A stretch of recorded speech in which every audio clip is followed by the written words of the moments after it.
Now, we covered this in a previous message, this controversy, where in the Gospel of Luke, it was the centurion who perceived from afar that Jesus had died.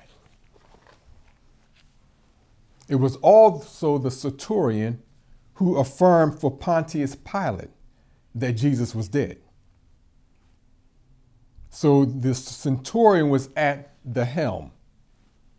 His perception and report regarding the death of Jesus, that was at the center of the controversy as to whether Jesus did in fact die at the hands of those responsible for his crucifixion on the cross.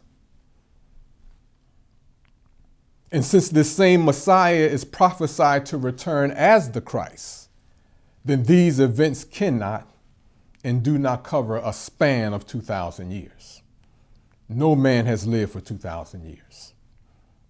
So these prophecies affirm that the Messiah, who comes in the last days, which was not 2,000 years ago, is not to die at the hands of his enemies. Now, when we consider this prophecy of the Messiah's imminent departure from among us, in the same light of the Honorable Louis Farrakhan's own words regarding the circumstances of his departure, where he stated, "If they tell you that I am dead, don't believe it."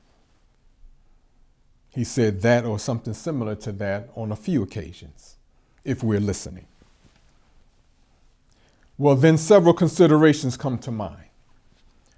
First, who is the they who can potentially make such an announcement?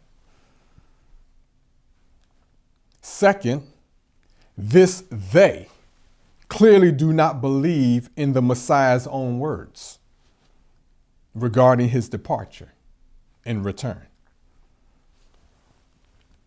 Well, the Honorable Louis Farrakhan in several recent messages also alluded to the responsibility of his family, the Farrakhan family, in reporting and handling the circumstances related to his departure from among the people to the Great Mother Plain.